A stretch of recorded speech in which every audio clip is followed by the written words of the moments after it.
Nessa aula 30, eu vou continuar aí o assunto, né, os assuntos das aulas anteriores, né, que trata sobre geração e consumo de energia, mas vou focar agora sobre a parte de energia no setor de transportes, tá? É um assunto bastante amplo, né? Os primeiros slides que eu vou mostrar aqui, né, vou falar sobre etanol, né? Mas antes disso, como é que seria a sustentabilidade no setor de transportes? Vai depender da forma que eu posso abordar, né? Vamos falar primeiro comparando os meios de transporte, né? Que é assunto que não está nem aqui nos slides, que agora que passou aqui na minha cabeça. Quando eu falo em meios de transporte, nós podemos pensar de duas formas: transporte de passageiros, transporte de carga, tá? Primeiramente, né, dentro do transporte de carga, existe aquele meio de transporte, né, que é mais flexível, pode ser usado em uma ampla gama aí de localidades, né, devido aí à presença de estradas, né? Estou referido aqui aos caminhões, caminhonetes, né, veículos correlatos, né? Então, a grande vantagem, né, dos caminhões, caminhonetes, entre outros veículos, né, com o intuito de transportar carga, é a flexibilidade, né, que pode passar tanto por estrada de asfalto, paralelepípedo, de terra e assim por diante, né, de terra firme. Só que esse tipo de transporte é ideal para localidades, né, que não tem sequer os outros meios de transporte, né, que eu vou abordar daqui a pouco, e quando são cargas assim perecíveis, pequenas quantidades de carga também. Então, o caminhão é ideal para quê? Pequenas quantidades de carga. Ele pode ser usado em qualquer lugar, né? Tem a questão da flexibilidade e ele é mais rápido, tá? Então, não é o primeiro meio de transporte que existe, né? Podemos dizer que é um dos últimos, mas em compensação, né, o custo do transporte por carga é um dos maiores. Tá? Só não é maior que, por exemplo, transporte por avião, que é já para atender um nicho de mercado, né, uma situação específica. Então, os caminhões, né, têm essa facilidade de transporte, né, que pode ir para qualquer lugar onde tem aí o mínimo de infraestrutura para sua passagem, né? Claro que são altamente vulneráveis às condições das estradas, né? Então é natural aí que os caminhões tenham algum problema de suspensão, eixo, pneus, né? Devido à precariedade destas, né? Mas não vou entrar em detalhes aqui. Mas em compensação, o consumo de combustível por peso torna-se maior. As despesas são maiores, né? Porque tem a despesa com mão de obra, manutenção do veículo, combustível, e tudo isso é mais caro do que os outros, né? Que eu vou abordar daqui a pouco, por especial aí as ferrovias e as hidrovias. Atualmente no Brasil, né, a maior parte do transporte é feito de carga, né, é feito por caminhões, né, por veículos que passam por rodovias, tá? É, já foi maior, né? A participação dessas já foi maior, já chegou aí, acho que lá para começo da década de 90, por exemplo, já chegou a 75%, agora um pouco menos, mas não muito. Diminuiu um pouco, né, porque aumentou a participação dos outros, né? Ferrovias até que aumentou de uma forma razoável, hidrovias infelizmente não muito, tá? Então assim, você bem resumido, né, no aspecto. As rodovias, elas são mais flexíveis, porém os custos são maiores, tanto para com o maior consumo de combustível, despesas, né, de manutenção e mão de obra. Logo em seguida, né, vem as ferrovias, que elas permitem transportar um volume maior de cargas, tá? E também, por consequência, o consumo de combustível é bem menor, a manutenção é mais barata, a manutenção dos veículos, né, e também a manutenção das vias. Só que, porém, a construção de uma ferrovia é muito mais cara que de uma rodovia. Por isso que, infelizmente, durante a sua história no Brasil, né, deu-se muita prioridade, até hoje se dá prioridade à construção de rodovias, que é um investimento mais de curto prazo. Tá? Dificilmente você vê, por exemplo, algum governo dando prioridade às ferrovias, né, também porque ferrovia é um investimento demorado, demora muito mais do que a gestão, né, do governante, né, vamos supor, de um presidente, de governador que seja, né? E também o retorno do investimento ele é muito mais demorado. Você construir uma rodovia, o retorno do investimento, o payback, ele é mais rápido do que numa ferrovia. Já a hidrovia, ela permite transportar cargas até em maior quantidade do que ferrovia, tá? E gasta-se menos combustível, né? Especialmente quando a barcaça está indo em direção à foz, a jusante, né? Devido aí porque vai a favor da correnteza. E as despesas, né, para conservação, né, manutenção da hidrovia são mais baixas. Aí seria o quê? Em alguns lugares seria o desassoreamento, né, que é a extração dos recursos, né, da terra, pedras, né, lodo no solo do rio, né, ou de um estuário, né, se for pensar aí uma hidrovia marítima, né, se o porto estiver instalado no estuário, não no mar aberto. Enfim, né, o consumo de combustível, mão de obra e despesas assim, de manutenção da hidrovia são menores. Quando fala despesa da manutenção da hidrovia, né, além do desassoreamento, manutenção lá dos sistemas, né, de sinalização, iluminação permitindo viagens noturnas e também manutenção das eclusas, né, se tiver. Né?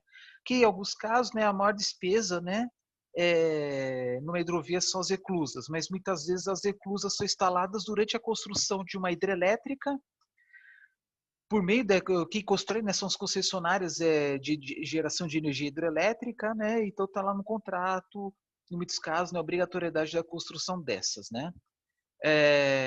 Enfim, embora, né, em geral, né, as eclusas têm sido construídas usando recursos públicos, por meio, enfim, né, por meio de recursos públicos. Mas quando fala hidrovias, né, não podemos esquecer de falar da navegação de cabotagem, né, que é aquela navegação entre portos do mesmo país. Tá? O custo também torna-se mais barato, mas ainda há umas restrições assim sobre desembaraço alfandegário, né, porque porto marítimo, né, recebe cargas tanto cargas do mesmo país quanto do estrangeiro, né? Então, por exemplo, uma carga que sai do Porto de Manaus vai para o Porto de Santos, chega no Porto de Santos como se fosse uma carga vinda do estrangeiro. Então, tem essas desembaraços aí, não alfandegários, né? Mas às vezes burocracias que tem, né? E nesse caso é compensador quando é um transporte grande de cargas, né? E transporte grande de cargas, né? Por exemplo, Manaus, né? Tem a Zona Franca de Manaus, né? Transporte de mercadorias aí de alto valor agregado, né? Por exemplo, eletrodomésticos, motos, eletrônicos em geral, né? Então, no caso, né, se for sair do Porto de Manaus para ir para o Porto de Santos, é muito melhor dessa forma do que por estradas, pegando, balsa, que é assim, né, balsa do Porto de Manaus até o Porto de Belém, depois caminhão de Belém até o estado de São Paulo, né, passando por Pará, Tocantins, Goiás, Minas e São Paulo, né? Mas depende também, né? Se a carga final for lá numa região bem do interior do Brasil, né, compensa ir de caminhão parcialmente, né?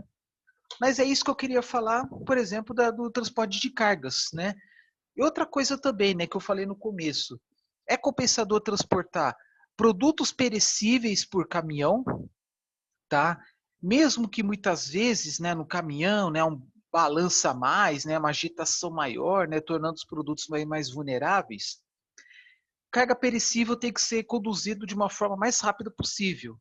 Aí podemos pensar em quê? Cargas sensíveis, como legumes, verduras, frutas.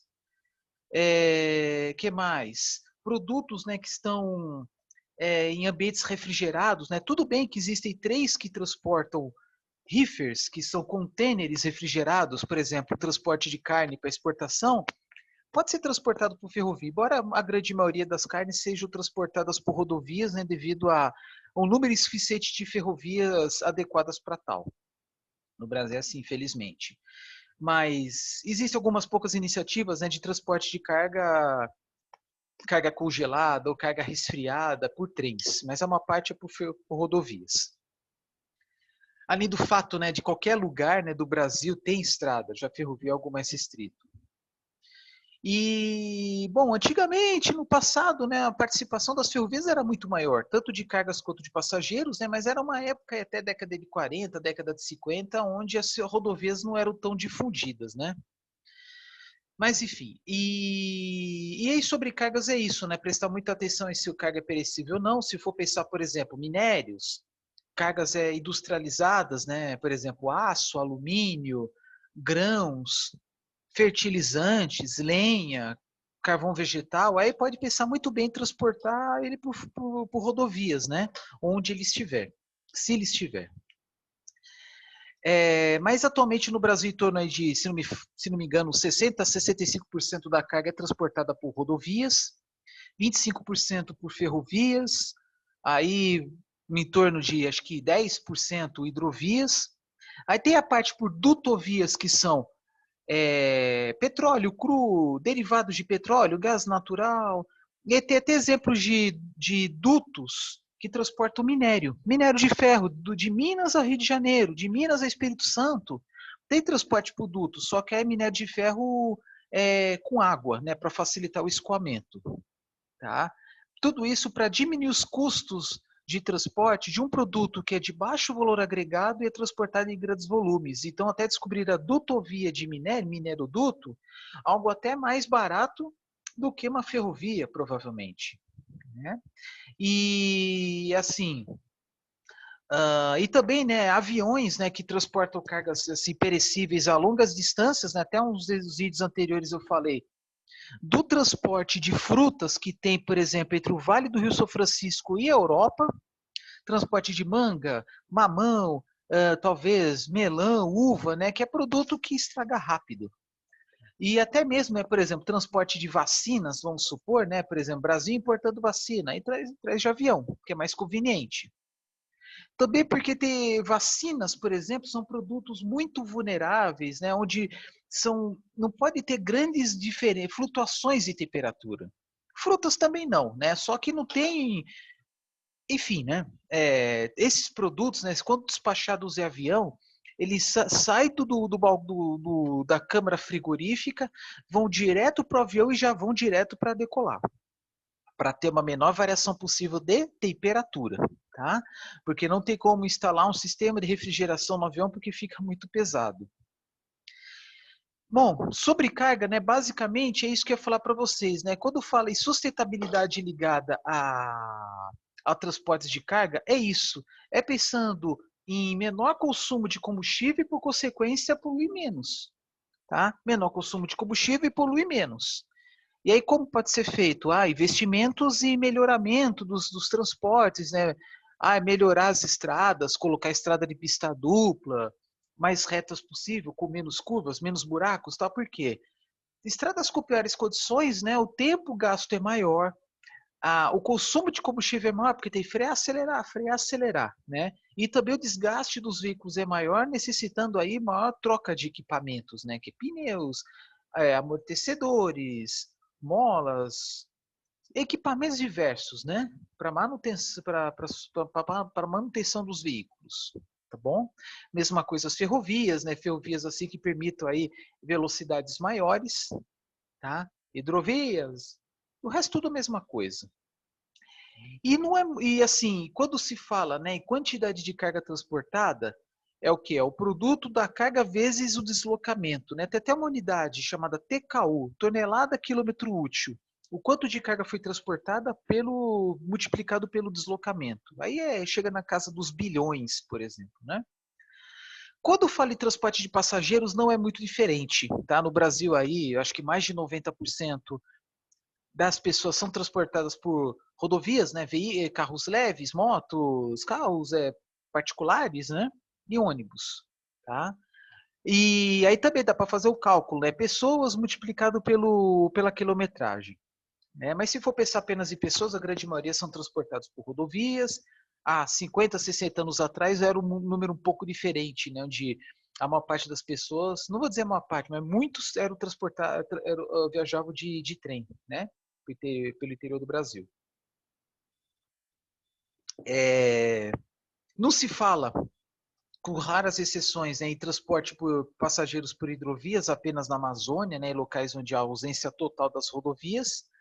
E nos últimos anos tem aumentado o transporte aéreo, né, devido ao barateamento das suas passagens, né, mas ainda, né, uma parte dos deslocamentos são pequenos e esses deslocamentos pequenos geralmente são feitos por meio de rodovias, de terra, de terra, asfalto, né, a maior parte das estradas do Brasil ainda são de terra, em quilometragem.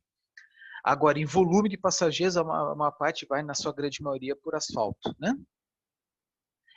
E, claro, né, que tem lugares Brasil afora, né, que tem o potencial aí, talvez até econômico, né, para mesmo que com retorno a longo prazo, necessitando de recursos públicos, para locais aptos a instalar aí, a expandir, se tiver já, né, ferrovias de passageiros, tá?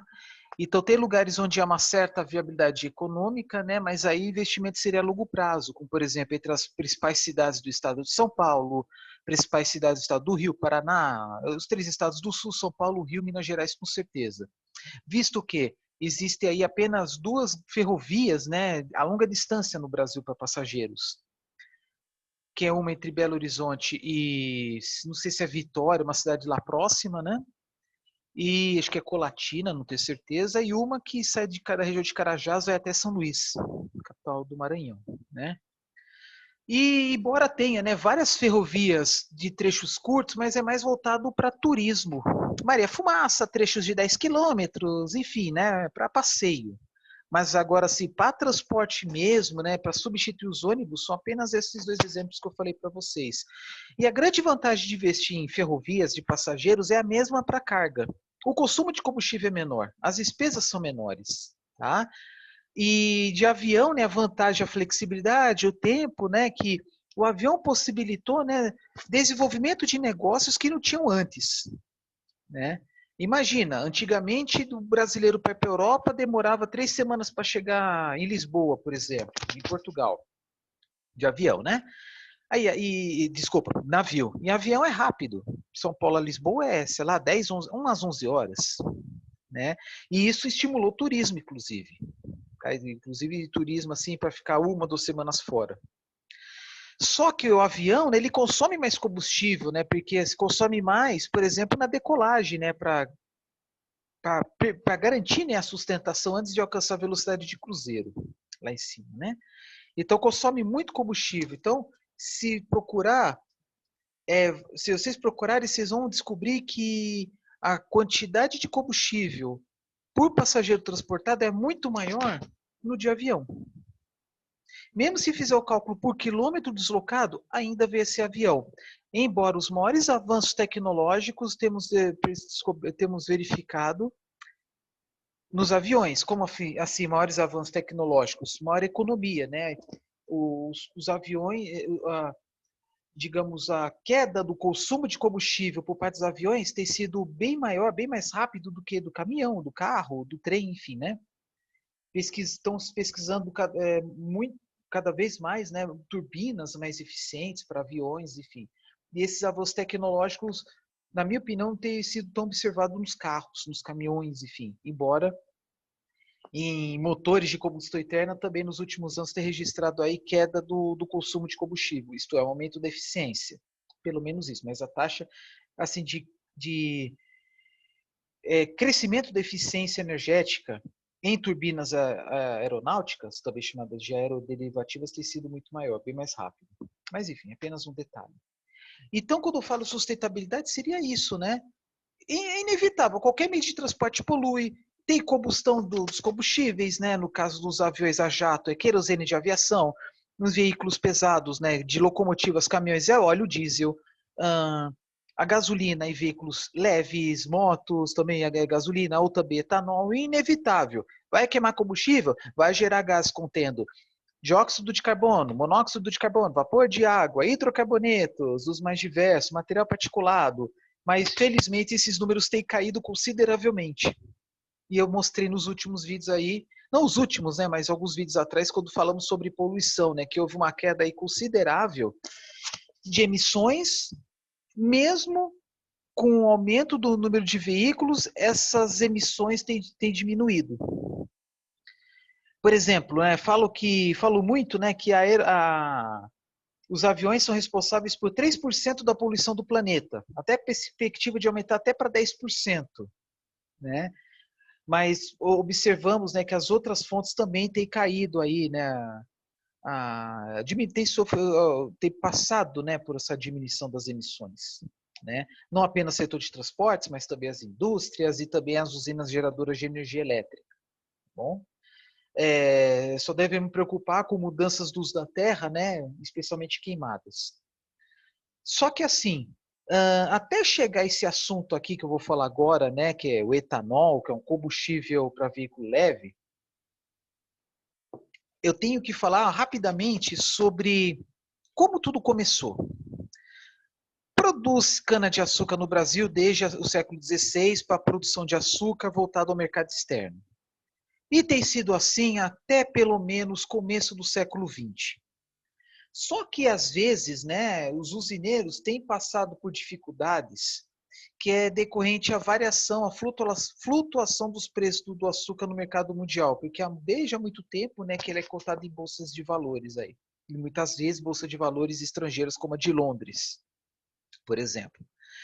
Nos momentos de baixa, os usineiros, a partir de 1920 mais ou menos, talvez até um pouco antes, eles começaram a oferecer uma segunda alternativa, que é o etanol carburante. Então, os primeiros veículos utilizados no Brasil, né, porque até 1920 por aí, né, só se falava em importação dos carros prontos. Aí começou, né, a, a instalação de algumas empresas, como a General Motors, por exemplo, que começou com galpão, recebendo peças soltas para montar aqui, né? Aí depois se expandiu. Não só a GM, né, mas também outras como a Ford, entre outros aí. Não vou entrar em detalhes aqui. Então, a partir de 1920, houve o início, né, da mistura do etanol à gasolina, só que de uma forma, digamos, aleatória, misturado de qualquer jeito, sem nenhuma regulação. Então, acontecia das pessoas assim perceberem, né, que o carro, dependendo da época, estava pegando bem ou pegando mal, mas não era problema do carro, era problema do combustível. E aí só depois, isso a partir da década de 70, que começou o mercado regulado, que é iniciando as misturas usando o etanol anidro, que é aquele que não tem água, porque para misturar a gasolina tem que ser etanol anidro, senão vai formar duas fases. A fase mais pesada, água, embaixo do tanque, e a fase mais leve em cima, que é gasolina com etanol. Aí na hora de bombear, vai bombear primeiro etanol e gasolina, aí chega uma hora aí que bombeia a água, o carro não funciona, e o cara vê lá, né, o contador, né? Ah, mas dá para andar mais um pouco, aí dá pane seca e não sabe por quê, mas o contador não está no zero, não tá no zero, por que, que o carro parou? É porque o contador, né, de combustível, né, não sabe detectar se aquele é combustível ou água, né?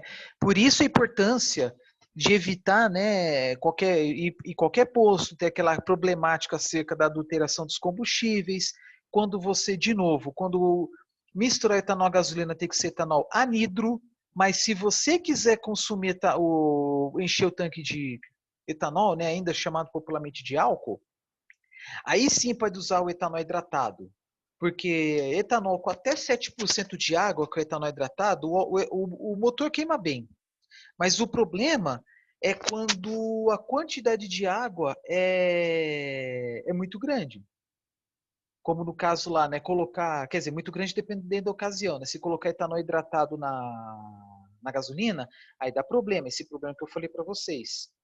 Tem até algumas disciplinas que eu falo sobre isso, que é combustíveis fósseis, tecnologia para transformação da biomassa, que eu mostro lá aborda um aspecto mais químico da questão, né? Mas é bem interessante, eu recomendo.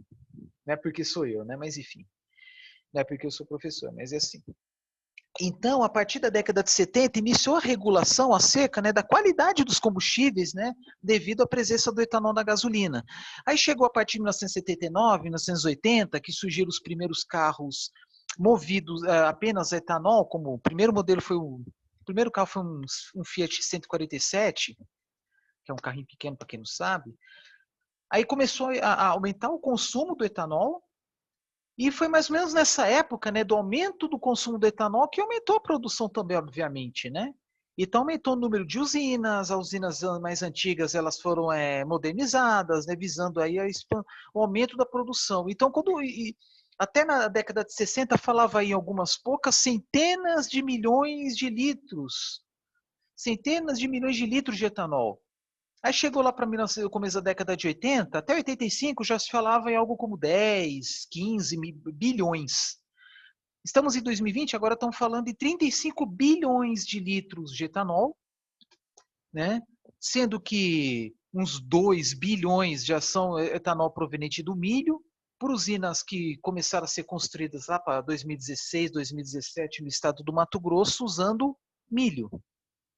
Então, 33 bilhões de litros de etanol produzidos no Brasil vem da cana, que é o etanol de primeira geração, que é aquele etanol convencional proveniente da fermentação dos açúcares do caldo da cana, da garapa. Ao passo que 2 milhões, mas com um potencial de crescimento enorme, etanol do milho. Usando, neste caso, uma tecnologia vinda dos Estados Unidos, né? Porque até então o Brasil não tinha ainda usina de etanol de milho, algo que nos Estados Unidos já é algo consolidado, que é o país que é o maior produtor do mundo, produz em torno do o dobro do Brasil, em torno de 70, mais ou menos 70 bilhões de litros, praticamente todo ele, talvez todo ele vindo do milho. Tá? Então, assim, o mercado global do etanol como combustível carburante começou no Brasil. Primeiro para etanol anidro, para misturar gasolina, e depois etanol hidratado apenas, né? E aí surgiram os carros movidos apenas a etanol. Mas aí por que fizeram isso? Ah, é pensando na sustentabilidade? Não, porque vocês lembram do ensino médio, que no começo da década de 70, 1973, por aí, teve lá a tal da Guerra do Yom Kippur, que foi uma guerra que foi iniciada por países como Egito, Síria, Líbano, Jordânia, para tentar reocupar áreas invadidas pelos israelenses. Eles pegaram justamente um feriado religioso dos israelenses, que é o Dia do Perdão, também chamado de Yom Kippur. Eles conseguiram recuperar em partes, né? Que foi uma guerra antes da Guerra dos 6 Dias, que é essa aí que Israel invadiu um monte de lugares aí, Cisjordânia, Colinas de Golã, Península do Sinai, assim por diante. E toda essa bagunça aí, né? Ela contribuiu para o aumento do preço do barril do petróleo. Por quê? Porque na época, os países grandes produtores de petróleo, especialmente do Oriente Médio, Kuwait, Arábia Saudita, Irã, Iraque, Emirados Árabes, Catar, Bahrein, Oman, por exemplo. Eu não sei se Oman também, Oman está entre eles também, mas não tanto. Eles fizeram boicote contra boicote contra os Estados Unidos, que é o principal consumidor, até não sei se ainda é, né, mas na época era o maior consumidor do mundo e maior importador de petróleo do mundo também. Forçava, né, o aumento do preço do petróleo para pressioná-lo, né, para que os Estados Unidos deixe de patrocinar Israel, deixe de apoiar Israel. Porque tem sido assim, Israel contra os países árabes, mas Israel apoiado pelos Estados Unidos. Só que gerado consequências não apenas para os Estados Unidos, mas para o mundo todo, inclusive para o Brasil, que ainda na década de 70 era um grande importador de petróleo e derivados. Na época importava mais de 80% do petróleo e mais ou menos isso, acho, né? Mais de 80% dos derivados também. Aí chegou a Revolução Iraniana, em 1979, né, com um discurso que até hoje tem no Irã, né, contra os Estados Unidos, um regime teocrático, onde quem manda é a religião muçulmana do Irã, e com isso aumentou consideravelmente o preço do petróleo, né, para mais de 30 dólares o barril, né? Antes da primeira crise do petróleo, tinha momentos aí de 3, 5 dólares o barril, depois subiu rapidamente para 15, 20, na Revolução Iraniana, 1979, subiu para 30, 35, em valores da época.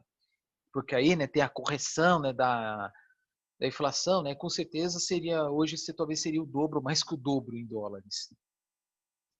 E aí, a partir disso, né, devido aí ao aumento do preço do barril do petróleo, o governo do Brasil viu forçado, né, a investir em alternativas. Aí houve investimento em produção de etanol usando batata, mandioca, celulose, mas o que vingou mesmo, até hoje está sendo assim, o que vingou é etanol de primeira geração usando etanol. E até teve investimentos usando carvão para produção de derivados de carvão, para alternativas à gasolina, diesel, mas o que vingou mesmo é usando biomassa. E até hoje é assim, né? Tanto que Até a década de 60, a maior produção estava no Nordeste, aí houve o impulso para produção de etanol no estado de São Paulo, e aí surgiu alguns problemas ambientais, né? Há denúncias, inclusive, de ocupação, né, de terras, né, que antes eram usadas para plantação de culturas alimentícias, né? Aí substituiu culturas alimentícias por cana-de-açúcar. Essa foi a primeira crítica. E segundo, desmatamento, inclusive da Mata Atlântica, para plantar cana. Tá? Era uma época que a consciência ecológica ambiental não era tão grande quanto hoje. Antes, né, falava mais assim, pegar novas áreas, né, de cultivo, agora fala mais em aumentar a produtividade, isto é, produção por hectare, investindo em irrigação, manejo do solo, melhores variedades de cana, né, de mudas. Então, assim, investiu-se mais no interior de São Paulo, né, devido à proximidade do principal mercado consumidor, que é a capital, a cidade de São Paulo, capital. Né? E aí chegou a terceira crise do petróleo, digamos, entre aspas, em 1985, 86, em que o preço do petróleo abaixou.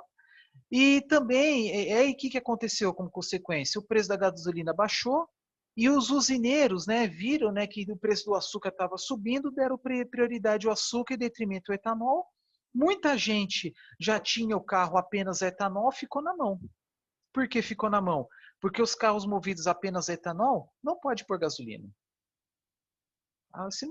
Eu não sei se funciona ou funciona muito mal, mas aí teve esse colapso de fornecimento. Agora não, tem uma legislação que obriga, né, depois de assinar, que o usineiro forneça o etanol, tem a questão do controle dos estoques, você produz aí etanol aí no período entre abril a dezembro, tem que garantir o estoque para janeiro, fevereiro, março, algo que não existia. Tá? E apesar que desde a década de 70 existe um esquema, né, de determinação dos teores de etanol na gasolina. Coloca lá, atualmente é 27,5%, mas começou com 1, 2, 3, 4, 5%, assim por diante. Aumentos lentos, para quê? Para não ter o descontrole do preço da matéria-prima. Imagina, aumentar 2 para 20% do nada. Aí o preço do etanol sobe por causa do preço do preço da cana-de-açúcar.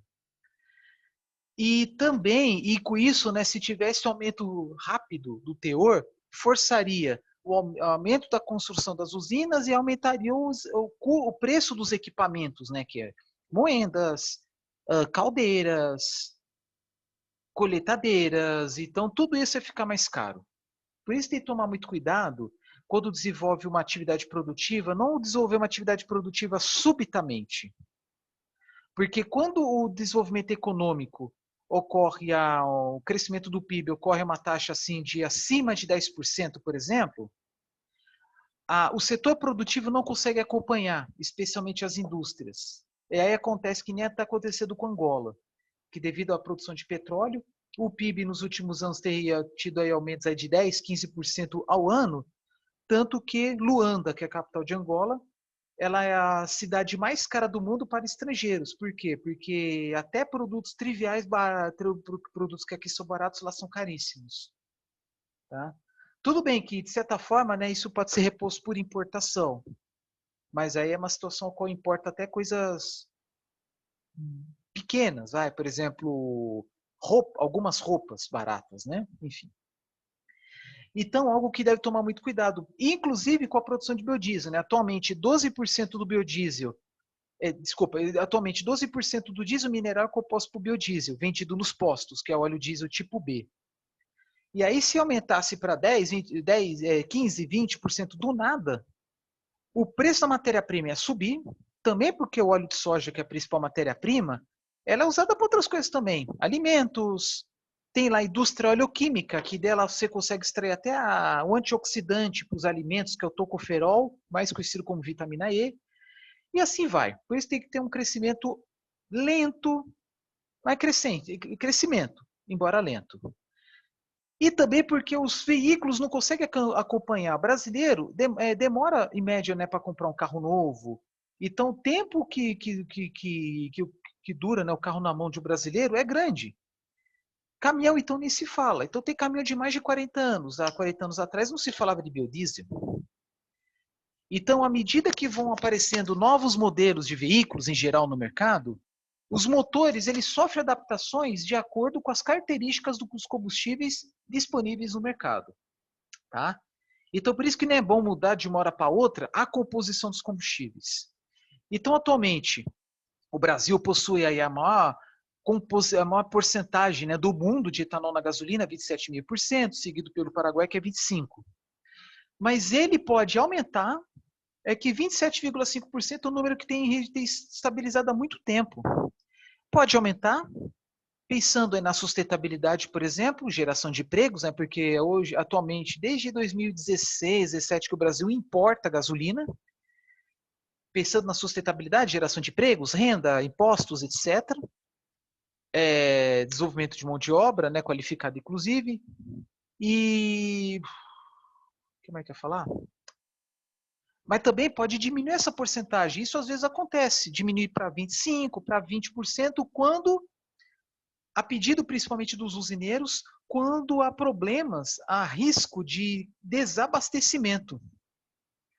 Ora porque a safra não foi muito boa, ora que o clima não ajudou, ora quando os usineiros deram prioridade ao açúcar, né? Nos últimos anos tem sido mais assim problemas de fornecimento de matéria-prima, porque felizmente de 2010, acho que até um pouco antes de 2005 para cá, em alguns momentos tem registrado queda da produção de etanol, desculpa, de cana-de-açúcar.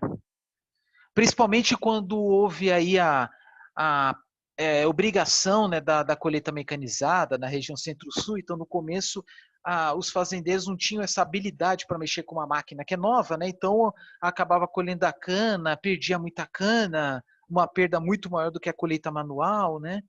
Enfim, então teve uns desequilíbrios aí da produção de cana, houve muitas perdas. Tá? Então, se antes produzia, sei lá, 30, diminuiu para 25 bilhões de. Não, desculpa. Se antes produzia, 600 milhões de toneladas de cana, diminuiu para 550 em algumas ocasiões, por causa das perdas decorrentes aí à introdução de uma tecnologia nova. Mais para frente eu vou falar sobre isso. Então é assim, claro, qual que polui mais? Gasolina ou etanol? Sem dúvida, o etanol emite muito menos material particulado, muito menos NOx do que a gasolina e muito, muito, muito menos que NOx que o óleo diesel. Por quê? Porque o óleo diesel é queimado e o motor, cuja temperatura de combustão é maior que o motor a gasolina, então quanto maior a temperatura, maior a emissão de NOx, né, especialmente o NOx atmosférico, porque pega o nitrogênio do ar, né? Até 300 graus mais ou menos, não pega mais o nitrogênio do próprio combustível, mas é pouco. O etanol não tem enxofre. Se tiver, é 1, 2, 3 ppm, partes por milhão. A gasolina atual, ela tem 10 ppm, mas até tempo atrás era 500 partes por milhão. 500 ppm. Então, recentemente, falo assim, 2 anos atrás, talvez 1 ano atrás só, a Petrobras começou vamos dizer assim, as distribuidoras, né, de combustíveis começaram a fornecer gasolina com 10 partes por milhão. Isto é, menos enxofre na atmosfera. Mas tem um porém, eles precisaram iniciar a inserção de algum aditivo para aumentar a lubrificação. Isto é, para aumentar a lubricidade, porque o enxofre, tudo bem, é altamente poluente, mas ele confere lubrificação nos motores. Então, melhorou na sustentabilidade, mas piorou um pouco na lubricidade. Mas, enfim, isso aí foi fácil de ser arrumado até onde eu imagino, né? Baseado nos meus conhecimentos teóricos. E que mais? Etanol não tem enxofre praticamente, não emite muito menos material particulado, ele não dificilmente emite um gás de cor preta, né? Não emite, na verdade, né? Na possibilidade do motor estar bem desregulado, praticamente não emite NOx, emite pouquíssimos hidrocarbonetos, porque o etanol etanol é um álcool. E ao queimar, como é uma molécula pequena, C2H5H, como é uma molécula pequena, a tendência é, ao queimar, formar moléculas menores. Mas, às vezes, acaba formando em pequenas quantidades de ppm moléculas maiores de aldeídos, principalmente aldeídos, como acetaldeído, que é cancerígeno. Tá? Então, assim, nem tudo são flores. Para a saúde, para o meio ambiente, queimar etanol é menos pior. Agora, a gasolina não. Gasolina é uma mistura de hidrocarbonetos, uma parte do combustível que é líquido ele é volatilizado.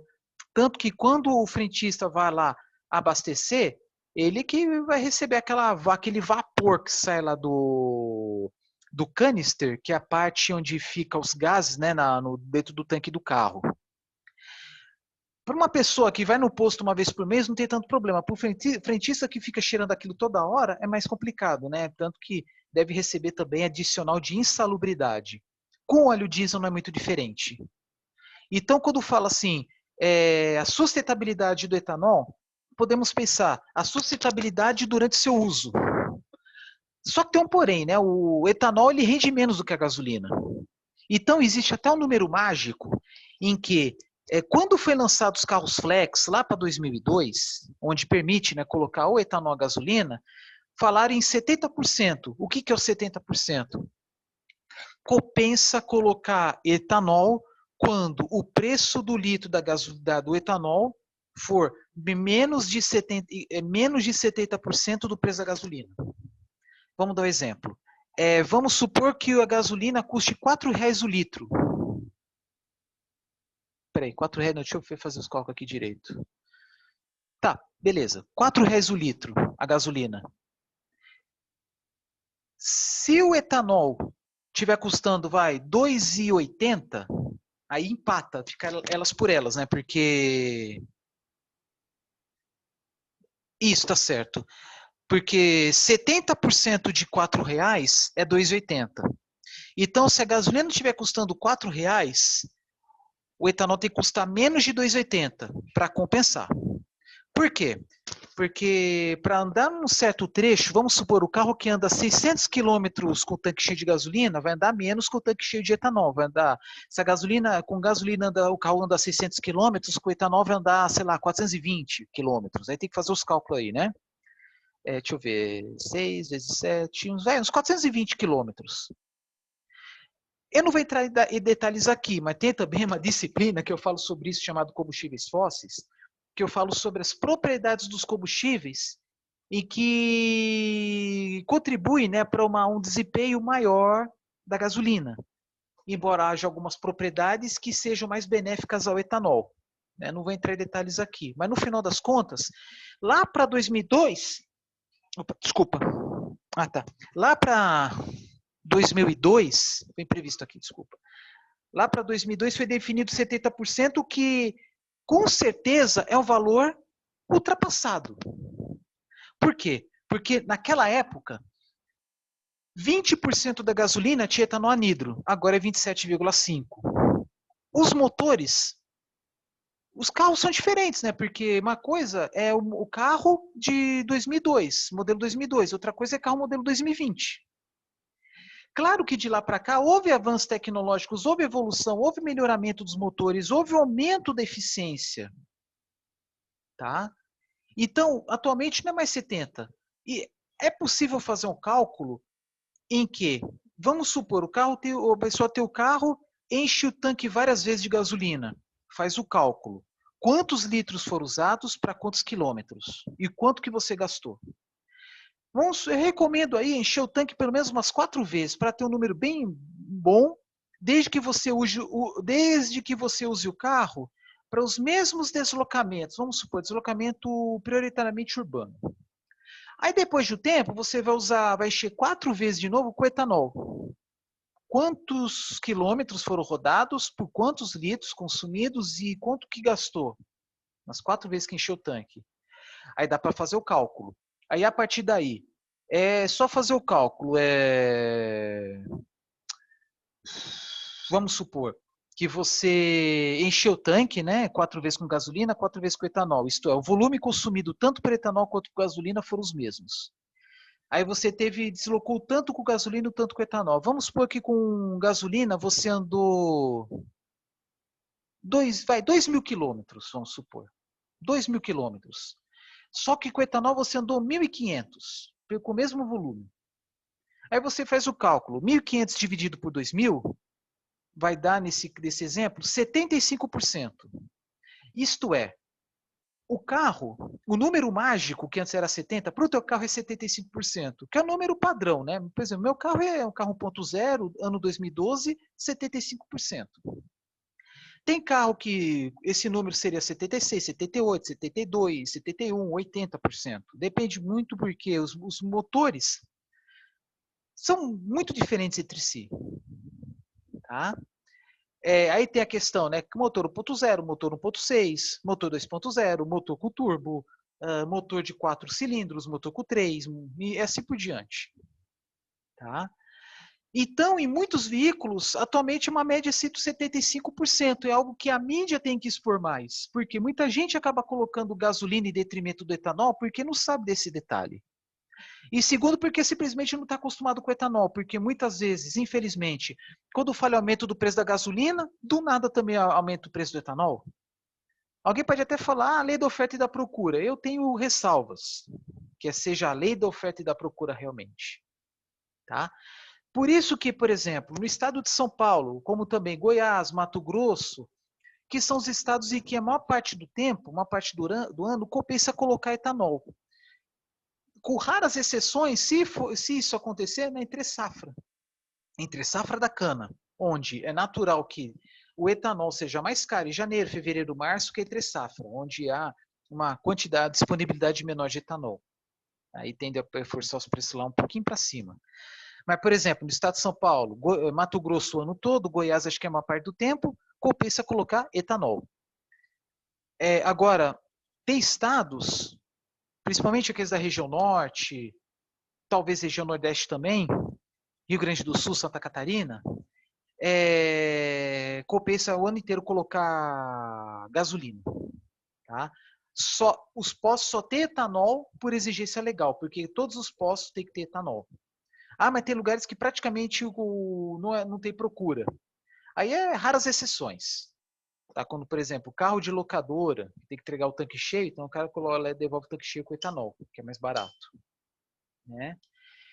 Então é o seguinte, gente, apesar do etanol ser mais usado em 2 ou 3 estados, é justamente os estados, especialmente o estado de São Paulo, onde há maior consumo de combustíveis para motociclo Otto, para motor carro leve.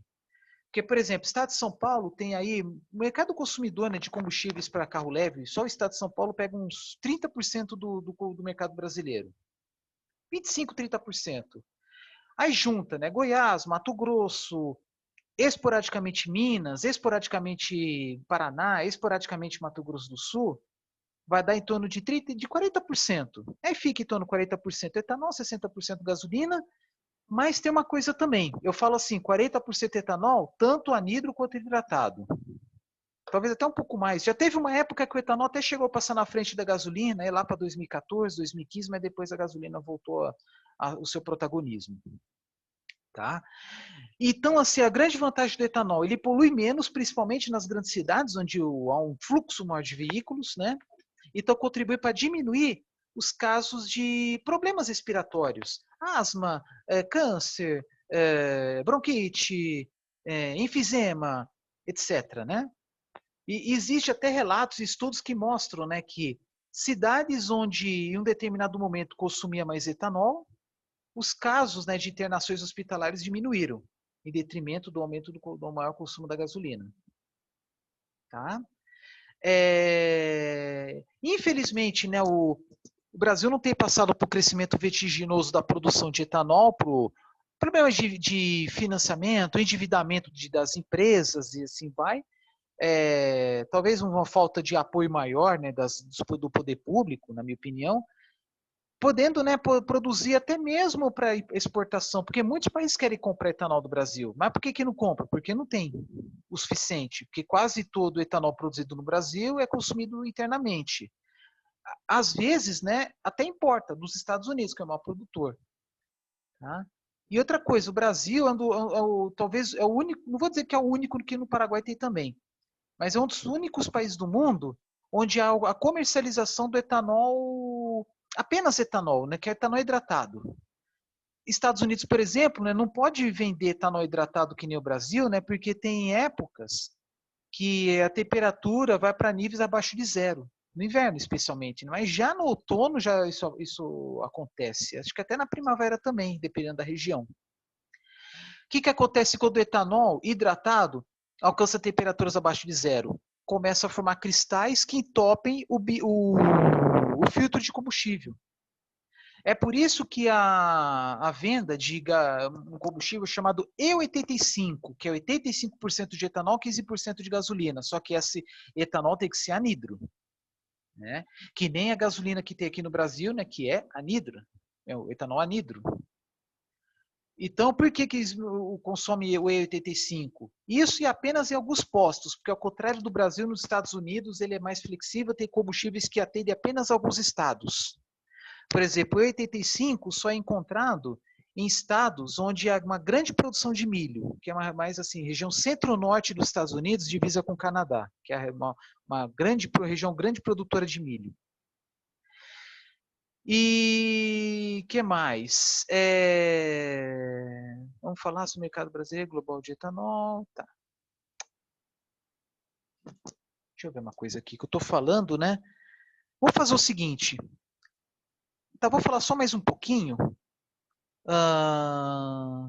Aqui, né, mais ou menos o que eu falei antes, né, a produção de cana, ele tem passado por um forte crescimento, mas aí na segunda metade dessa década, né, 2015 até 2020, ele tem sofrido umas pequenas quedas, uma instabilidade de certa forma, tá? Aí vocês estão vendo aqui, né, que está em torno entre 600 e 700 milhões de toneladas, e a produção de etanol, ele tem sofrido um pequeno aumento, porque teve alguns momentos que houve queda da produção de açúcar, tá? Mas uma coisa muito importante aqui, gente, que muitas usinas devem investir é aumento da produtividade na fazenda, não apenas aumento da produtividade na indústria. Aumento da produtividade na fazenda contribui para quê? Para que não ocorra substituição de outras culturas agrícolas por cana, e até mesmo evite desmatamento. Embora nos últimos anos, felizmente, até onde eu sei, até onde a minha ignorância vai, não tenha ocorrido assim desmatamento para plantar cana. Tem tido mais desmatamentos na Amazônia para criar gado.